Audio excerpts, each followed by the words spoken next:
श्री स्वामी समर्थ महाराज हे परब्रह्माचे अवतार मानले जातात. त्यांनी भारतभर भ्रमण करून शेवटी अक्कलकोट येथे वास केला.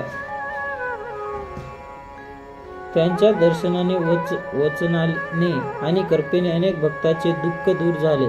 स्वामींची कथा आपल्याला श्रद्धा, संयम, भक्ती आणि सत्कर्म त्यांचा मार्ग दाखवतात. स्वामी समर्थ अबोल कथा भाग 1. एक गरीब भक्त रोज स्वामींच्या दर्शनाला जात असे. स्वामी काही बोलत नसत, पण त्यांच्या मनातील चिंता दूर होत असे. भाग 2. एक व्यापारी संकटात होता. स्वामींनी फक्त नजरेने आशीर्वाद दिला आणि त्यांचा व्यापार पुन्हा उभा राहिला. भाग 3. एक स्त्री आपल्याला मुलाच्या आजारासाठी आली. स्वामींनी माती दिली आणि मुलगा बरा झाला. भाग 4. एक अहंकारी पंडित स्वामींना परीक्षा घेण्यासाठी आला. स्वामींनी ज्ञानाने त्यांचा अहंकार नष्ट झाला. भाग 5. एक शेतकरी पावसासाठी प्रार्थना करत होता. स्वामींनी कृपेने पाऊस पाडला. भाग 6. एक भिकारी स्वामी चरणी आला. त्याला अन्न व समाधान मिळाले. भाग 7. एक सैनिक सुद्धा जाताना स्वामींचे आशीर्वाद घेऊन गेला आणि सुरक्षित परत आला. भाग 8.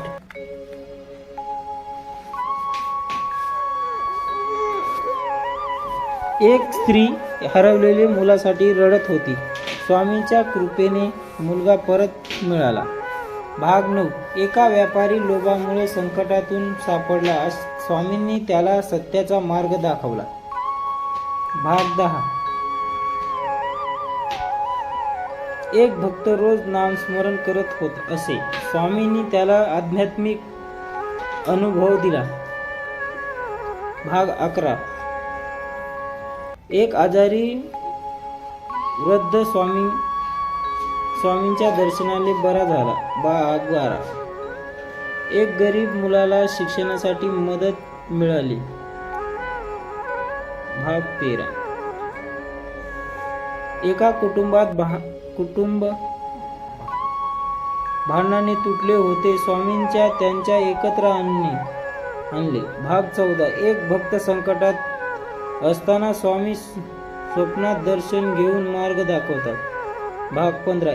एक स्त्रीला मातृत्वाचा आशीर्वाद मिळाला. भाग 16. एक व्यापारी दान करण्याचे महत्त्व शिकवतो. भाग 17.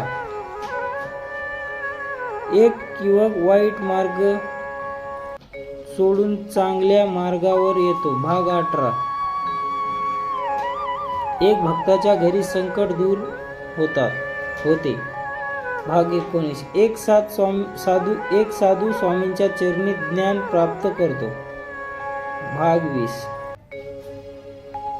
एक गरीब कुटुंबातला अन्न मिळतो. भाग 21. एक भक्ताला स्वामी धैर्य दिले. भाग 22. एक आजारी माणूस बरा झाला. भाग 23. एक स्त्रीला संकटातून मार्ग मिळतो. भाग 24. एक युवकाला योग्य जीवन मार्ग मिळतो. भाग 25.